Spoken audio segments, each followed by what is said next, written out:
Kebahagiaan dirasakan anak-anak yatim Panti Asuhan Al-Hakim, Desa Payakulbi, Kecamatan Karangbaru, Kabupaten Aceh Tamiang. Pasalnya pada HUT ke-74 Republik Indonesia ini, mereka mendapat bantuan uang tunai dan bantuan tersebut diserahkan langsung oleh Ketua DPRK Aceh Tamiang. Berikut informasi selengkapnya. Wajah bahagia terlihat pada 17 orang anak yatim di Panti Asuhan Al-Hakim, Desa Payakulbi, Kecamatan Karangbaru, Kabupaten Aceh Tamiang. Pasalnya di hari kemerdekaan Republik Indonesia ke-74 ini, mereka kedatangan rombongan Forkompimda Aceh Tamiang dalam rangka Anjang Sana.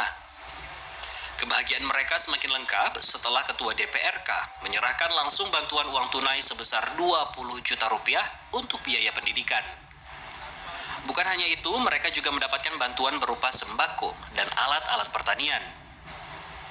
Sementara itu, Kepala Panti Asuhan Al-Hakim, Novalita Fitri mengatakan, saat ini ada 17 anak yatim yang harus mereka biayai.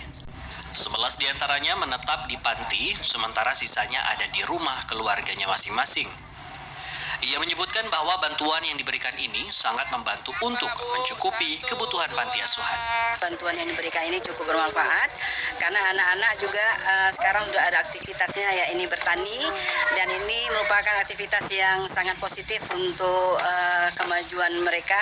Di samping sekolah juga ada keterampilan lain yang bisa anak-anak lakukan di kesehariannya. Dari Aceh Tamiang, Said Maulana, TVRI melaporkan.